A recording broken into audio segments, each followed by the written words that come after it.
3 o'clock, 4 o'clock, rock around the clock tonight. Are we ready to rock and roll?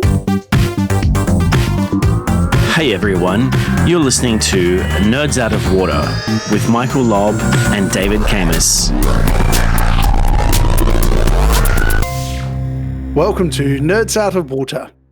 Nerds Out of Water is a podcast brought to you by Michael Lobb and myself, David Camus. We're two good friends who have been partnering on and off for 20 years.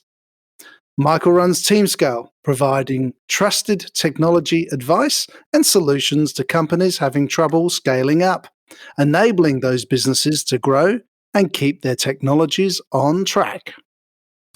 And David runs One Bright Cloud, where he heads up a team of techs and futurists looking at autonomous vehicles, AI, and digital transformation as a prerequisite for Industry 4.0. We try to challenge our own perspectives throughout this podcast, and we try to see things from other people's perspectives. You don't have to agree to us, but after listening to this show, you should definitely have an idea about it. Michael, it's been a very, very busy few months, suffering through working from home and everything else. I've been trying to keep up with it all as it happens and trying to keep people informed that are around me. How have you been going? What is our first topic for today? So you said suffering through. I prefer working from home with my dogs, with my house, with my fresh air, with being able to make a cup of coffee whenever I want without being harassed in the lunchroom. When we start going back to work, we really need to evaluate a few things. And I've had a few discussions this week with people about what it might look like in the future. You know, do we actually need these big, expensive office buildings? Do we need to pay rent for 200 people when 75 of them could work from home? You know, there's a lot of things that went right during this pandemic, and you know, sure, there's a lot of stuff that's gone wrong, but there's a lot of things that we need to really think about and consider that's gone wrong. For example, you know, being able to work from home gives you a little bit more independence. You get I personally get a lot more work done, and I know a lot of my peers do. You become good at communicating, and you said at the beginning, you've been trying to keep people busy and informed and understanding what's going on. I tend to agree. When I say I'm suffering through on my acreage here at Sanford Valley, looking out the window at the moment to all the trees and the wildlife around me. It's been a struggle for me with the people around who are not used to working from home. Most of my work, as yours, is long distance, and we do meetings again and again. I've found it really good. I've actually even enjoyed teaching the young kids from school that have been here. Okay. I've got 3 little kids who are here, and I've actually enjoyed teaching them in between meetings. Right. It's like, you know, I've got the same. I've got peers who absolutely despise working from home. They'd much prefer to be in an office because, you know, they have the ability to talk to people. They have the social contact. They have photocopiers and high-speed printers and a bubbled water machine, for example. You know, some of the things that I've heard. Some of the things I've heard are about, you know, they're forgetting to clock out at the end of the day. They feel as if they're isolated and out of the loop. One of the things that frustrates me about working from home is I don't always have full access to the things that I need. You know, if I need to get to a server, I've got to go through a couple of hops to get to it in some cases. You know, in some cases, coworkers look at you working from home and say, oh, you must be having a holiday. The fact of the matter is most people are working harder from home and they're more productive. We're going to talk about this a bit later, but you know, we've got a lot of cybersecurity problems now because working from home means you're opening up your firewall or your corporate firewall to external people. And in the past, these things may not have been thought about, so they haven't really considered this as we've gone into this working from home situation. Do you have any tips from your perspective from working from home? Like, what have you found has helped? So what I've been trying to tell people is they really need to understand the value of actually FaceTiming people. So seeing somebody face to face is something that we're used to in everyday life. In every job we do, we're walking into a room, we're talking over the bubbler, and we're getting drinks, and we're having that 10-second conversation that could take an hour of emails, and you get things resolved. Mm. So don't underestimate that FaceTiming where you can actually see someone's expressions and be able to give So them just, your expressions. are you a video camera on or a video camera off guy? I know we've got our I'm video cameras off at the moment because we're saving bandwidth, but a video camera on. I have my video camera on whenever I am Skyping, whatever the video technology we're using. I'm a video camera on guy. so you have Yes, video camera on as long as you're wearing pants. well, as long as I'm wearing a top, I don't mind the pants because it's under the desk. As long as I don't have to stand up. Great. Other tips, need to be professional. And I suppose professional means we wear pants. We look the piece. We make our area around us neat and tidy so that we can be professional in a manner that is expected us. And each one of us will be professional in a slightly different way, whether we are a call desk person working from home, an architect, or an engineer. Whatever we're doing, we will be having our own requirements of our desktop. Yeah. Be responsive. That's something that's really strong in my view. We need to make sure that when someone emails you, they're expecting you to be responsive. And one of the things that you said were something about the co-workers thinking you're slacking off. I was speaking to a young lady the other day, and she's working harder from home than I believe she's ever worked before. There was a 10-minute lag in her Skype at one point, and her micromanaging boss asked her to take that 10 minutes off of her time. So not only have you got to be responsive, as a manager, you've got to understand people have to get up away from their computers and go to the loo. They have to get up and make the teas and coffees as they do in their own desks. And people aren't always going to be there, but be responsive when you are there. So, I mean, that's a really good point. I mean, one of my tips is that, physical and mental health is really important during this time. And oh yeah, at the end of the day, we're at home. The fridge is just over there. You can go and get a snack whenever you want. I'm probably drinking a bit more coffee than I would in the office, simply because it's a bit 50-50, because in the office, I'd probably go for a coffee in order to get away from my desk and to go and have a meeting. But here it's like, oh, I'm going to go and make a coffee. So I'll go and make a coffee. And maybe, it's not an unhealthy amount, but some days I go, well, I think I've had a bit much coffee, but, and the snacking and things like that.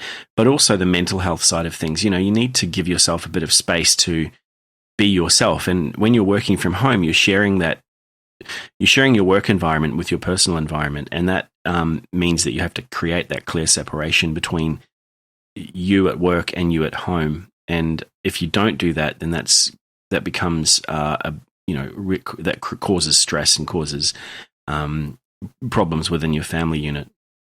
Yeah. Keep it professional. So your professional desk is your work desk, is your professional desk. And mental health has been and is going to be over 6 months plus a problem for many people.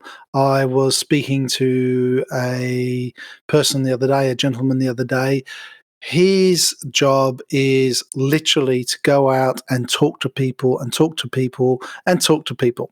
So his day, every day, is face-to-face talking to people. He lives alone, and he is finding it so hard.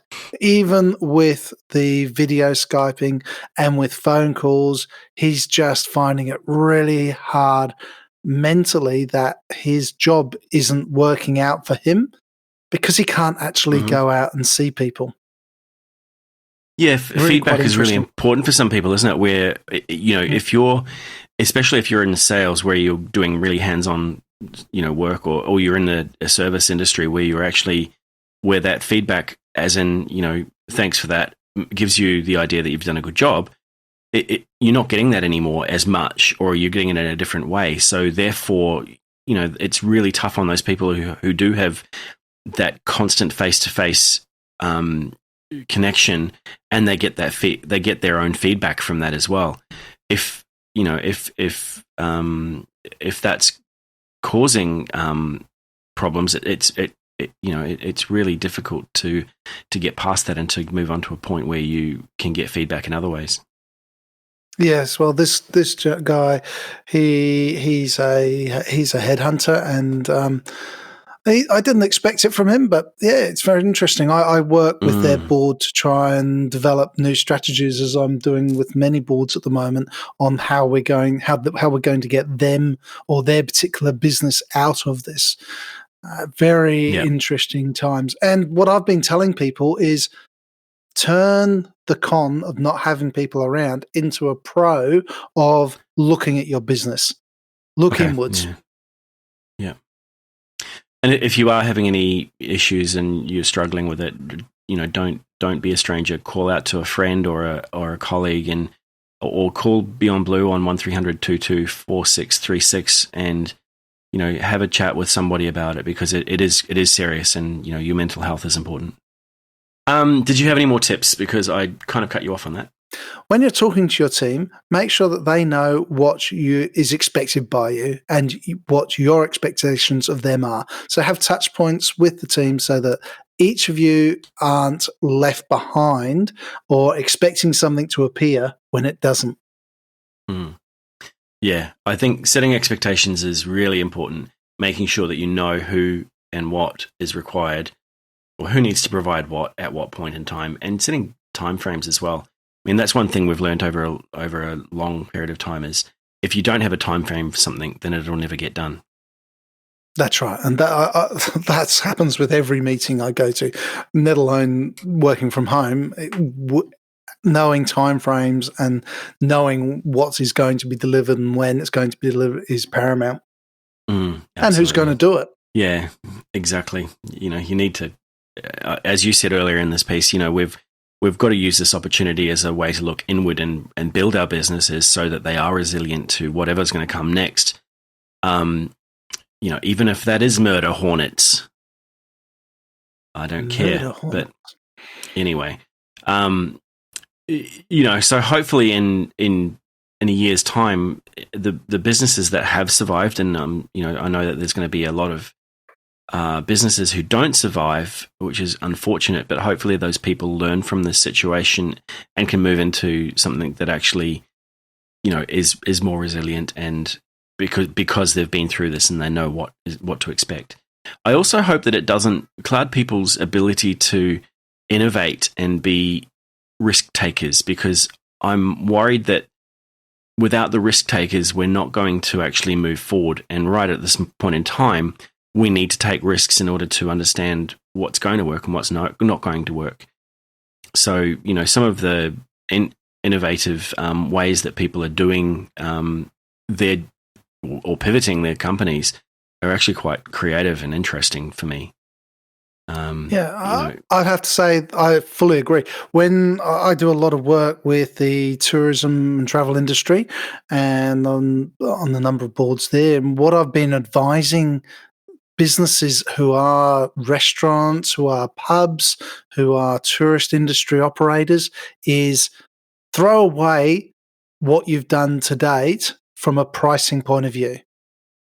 From now onwards, when you reopen with new pricing, new tours, new meals, so that there's no comparison, because when we reopen, it's going to be a completely new environment. Your food's going to cost different, the travel's going to cost different, fuel will cost different, and the number of people you can take will alter the costs that you are going to be selling your products and your services for. So right now, when you reopen the door, reopen it from fresh.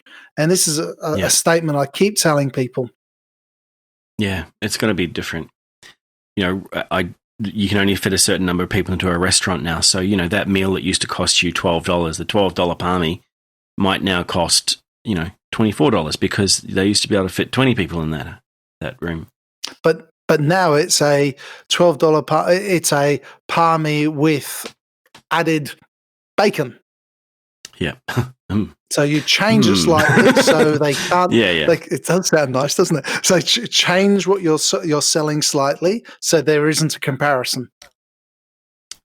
Yeah, a $12 Parmigiano with a bottle of whiskey. That sounds good.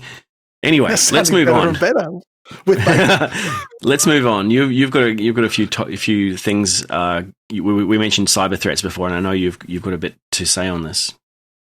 Yeah, well, One Bright Cloud has been working with a number of businesses and government departments over this few month period, trying to get people and trying to get businesses to understand and quantify the risks that they have within their cybersecurity. So what are those risks? Where are they? And what is the cost to the business against the cost of securing it? Mm-hmm. And if I can say one thing that we've noticed over the last month and a half, it's cyber criminal activity is off the page. So what sorts of things are causing that? I get my daily scamming emails, probably 20 a day. They all go to my junk mail because I've got decent filters set up and decent spam protection and decent malware protection. But I guess a lot of companies don't have that, or maybe they haven't updated it for a couple of years, or their IT department is lagging behind a little bit in being able to support their email servers. But there's other things as well. Like I know that they're using, a lot of intrusion kind of software as well. Yeah. Yep. Well, there's as we're moving into this digital era and we've got Industry 4.0 coming on board, we're moving many of our applications into the cloud and our data is going into the cloud. And that's really, really safe and to a degree. But having cloud vulnerability is a new threat that people aren't expecting. So now we've got to look at the security of who is accessing it, how they're accessing it, and legacy data systems, because we now have got legacy data systems that are 10, 15 years old interacting from a server in our building with cloud data. And I know that you've been working on businesses around legacy data. Have you got anything to say to that one? Look, everyone, the common argument that we used to have a few years ago was, why would I want to move it into the cloud? That way, it's insecure in the cloud. We don't know what's happening in the cloud. We don't know what they're doing with their data. That's one of the biggest lies that people tell themselves. Cloud is no more or no less vulnerable than it's probably less vulnerable than your server hosted in your server room. I can guarantee that there are more smart people. I'm not saying that your people aren't smart, but there are more smart people working on Amazon, Google, IBM, Rackspace, any of those providers than there are at your company, unless you are one of those companies, of course. And if you are, come on our podcast. We'd like to talk to you. Yeah. The biggest issue at the moment is people are working from home. They need access to legacy systems. They might be Windows applications, or they might be. I hope not, but I'm guessing they need access to things like mainframes as well. The issue that they have is that access is being granted to these systems from outside of the company, and therefore it opens up a little bit of a hole. I've always said that the biggest vulnerability is people. Social engineering can probably get through 90% of the problems that actual hacking can't get through. So I would, you need two things around vulnerabilities inside your network. One is good security, good firewalls, good Switch is good, malware protection, email protection, things like that. But you also need education and telling people, don't tell anyone your password over the phone. If something does look suspicious, don't click on it. If you need to, and if you think your account's been compromised, call someone about it. Change your password. Do things like that. That's quite interesting saying all that, Michael, because One Bright Cloud actually worked with another company, a specific training company for cybersecurity. And once we've done a piece of training, that social engineering part of it, we then attack that business with with phishing emails, and we send phishing emails. Hey, you need to your help desk is upgrading you to Office 365. Please, can you log into here? The simplest of ones, and everyone's upgrading something at the moment. So people click on it. It looks like their company website. They log in. They've lost it, and we're doing a lot of training around that area. If I can recommend one podcast, listen to Darknet Diaries. It's a really good podcast on cybersecurity and some interesting stories, and they're told in a really interesting way by a guy called Jack Rosider, who is a great storyteller around these very technical kind of attacks, and he's got some really great guests on there as well. So not being paid or sponsored, but I would suggest listening to that. I agree. I listen to those quite often. I had a listen to one only recently regarding the Dutch company who went under, and they had incredible security in place, but left a card inside their server so they could produce security messages. But yeah, very interesting. Yeah. So, cloud vulnerability is one. We've got a lot of vulnerabilities around AI as well. I mean, one of the interesting AI-related threats is I could say a couple of keywords right now that would open your phone and do something on it. I could say, "Okay, Google, call Mum." Oh, thanks for that. Could you stop doing that? Now I'm phoning my mum in the UK. Cancelled. I know. That's we saw about that with Amazon advertising on television, and anyone with an Alexa device. Sorry, I just said that word again. Was their Alexa would call up. I said it again. Their device would call up and make an order for something, and it would, they didn't know about it. One of those other buzzwords that we're talking about lately is blockchain, and obviously there are inside the blockchain there's some blockchains. There's smart contracts, and we run into people that are building malicious uses or malicious intrusions into those smart contracts to enable things to happen that shouldn't happen and data to be changed. You wouldn't be able to change the data in a blockchain, but you'd be able to exploit it later. And similar with the social engineering, as we're exploiting people's sensitivities at this time. More and more people are putting more and more information onto social media platforms that is picked up by ads that are very targeted.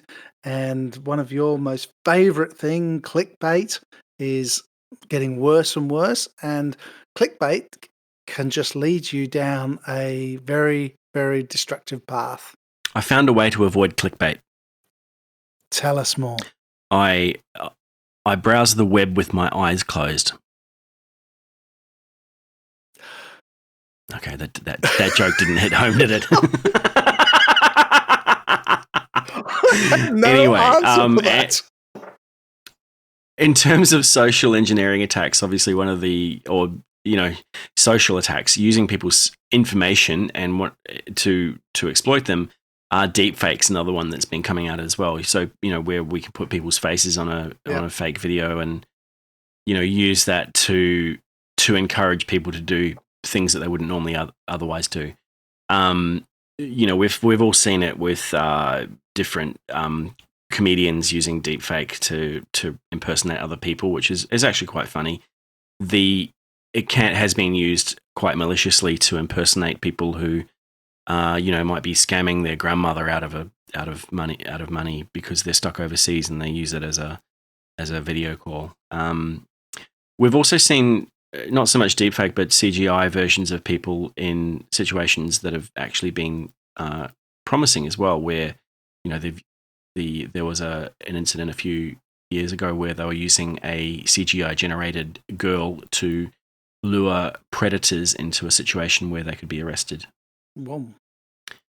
For things that we shouldn't probably discuss on this podcast. Anyway, the things that my tips are, any company doesn't matter. If you're using computers, which you are, prioritize cybersecurity. And when I say cybersecurity, I mean security, because really it's not cybersecurity anymore. It's security of your data, your customers' data, your staff data. It's security, and you need to set up a strategy around that to assess and classify the data that you have, so that you know what the biggest priorities are and how you're going to protect them. Run a security audit on a regular basis. David, you were talking before about doing some training inside a company. That's also a brilliant way of like I said, people are probably the most insecure part of a network, and if you can get someone like yourself to come along and do some training in that way, then that's going to help you, down the track. And you've got to invest. You have to look at what your risks are, what your data is worth, and what the cost investment of the tools that you need to do your security, whether that be antivirus or firewalls or really strong security, and make sure everybody has dual factor access. So if you're going to get people to log into any information, they need to have two-factor authentication. Always assume that your first layer of authentication has gone. And that way, you're going. We talk about zero trust. You should not trust anything on your network. And it doesn't matter if it's in your secure server room, or if it's in the cloud, or if it's in someone's laptop or whatever. Don't trust anybody. From there, add trust. Don't start with a situation of, we trust everybody and we'll just, remove it as we need. Start from a no trust perspective and then allow. And from a story of an old auditor who used to go into, as somebody who used to look at vulnerabilities in banks, she used to walk into regional banks and she would say she's an auditor and she needs to look at X, Y, and Z.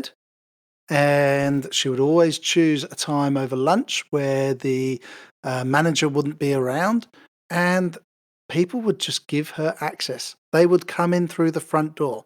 And what I'm trying to say with that is, don't expect your threat to be unobvious, because the obvious threats are the ones that are most likely.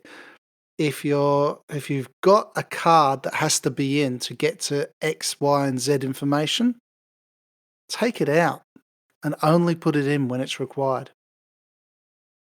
Just lastly on that subject, make sure you have a backup policy. Make sure you back up. Make sure you test your backup. Make sure you retest your backup. Make sure you really test it. Because if somebody gives you a ransomware attack and they've taken over your servers, the ability to just turn off and start again will be a lot less than the ransomware attack that they're asking for. Yeah, and don't back it up to the same. Don't just back up to the same place. Back it up to the same place for convenience, but take it somewhere else. For just as an example, story on that. We've had not a client, actually, just a colleague of mine who had all of his customer data stored on a database in Amazon.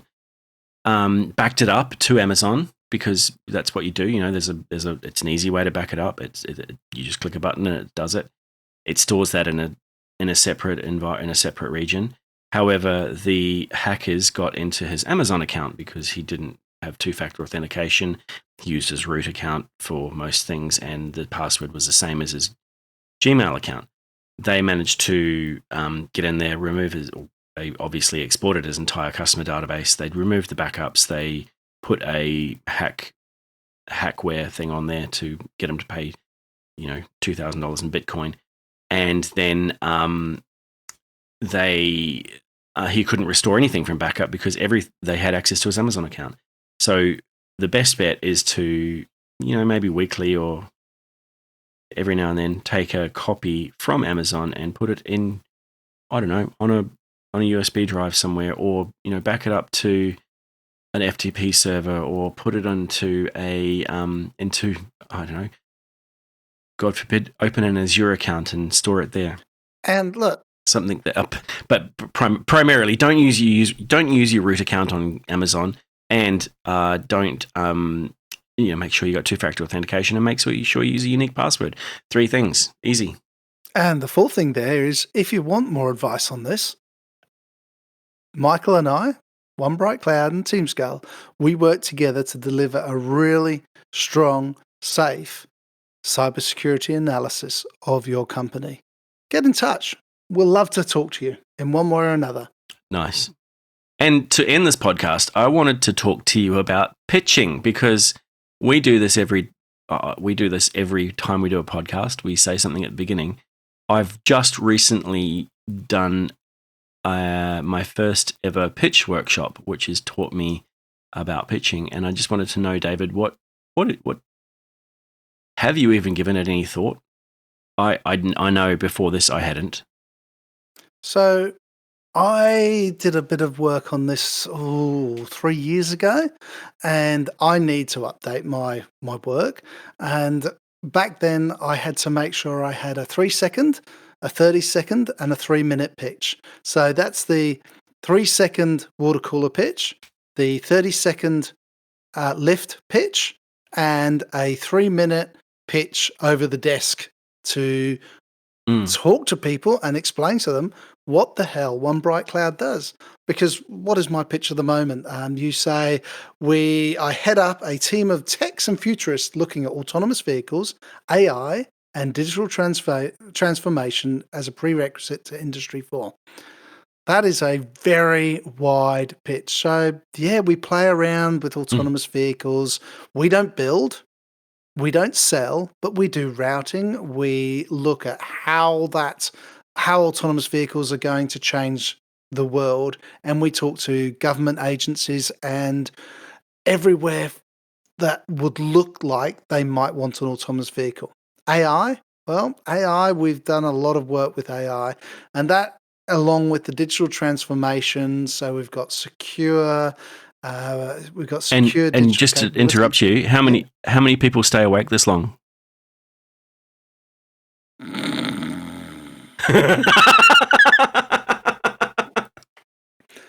But I never pitch on all of them.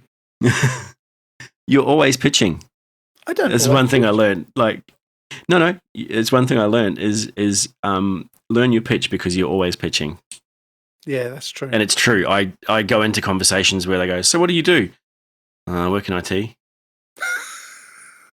I have heard you say. Okay, that. I'm going to go over here and talk. I'm going to go over here and talk to the accountants. So I mean, I think it's something that we all need to work on in business. And the course that I'm not going to go through mine at the moment, because I've got to really rewrite it and think about stuff. And at the moment, I'm just saying that I'm an IT consultant, and we work with companies that are growing to make sure their technology stays on track.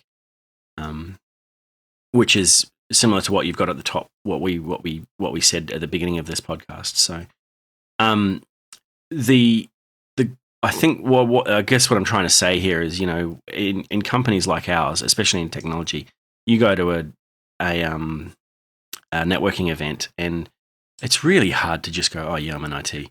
You've got to have something exciting. And I know that when you've gone into a conversation, David, you always go in there with something exciting, like, we work with autonomous vehicles, we work with AI, or and that gets people talking. Well, I could. It's really hard to go in and say, "Have you been hacked lately?" I could just say, "We do change." Okay, quiet now. It's a bit broad. Yeah. Yeah. Anyway, Because interesting. really, if you want to take it down to it, that's what we do. We change things. We do technology change. That's all we do. Yeah, well, my business card used to say I'm a problem solver, which is exactly what I do. Could you solve the problem of RMBN? Probably, but I don't have the patience to deal with politics. Ah, that's where I come in. Anyway, it's been nice talking to you again, David, and until next time, let's sign off. If you liked this podcast and you enjoyed our banter and our didn't fall asleep and you got to this point in the podcast, please subscribe using your podcast tool, and please leave a comment because we really like getting those. And if you want to contact us, David is on Twitter at DaveWith7, the numeral 7. And I'm on Twitter at Michael Lobb, MichaelLobb. Thank you very much, everybody. Have a safe week. Start going back to work and enjoy your lives. And wash your hands.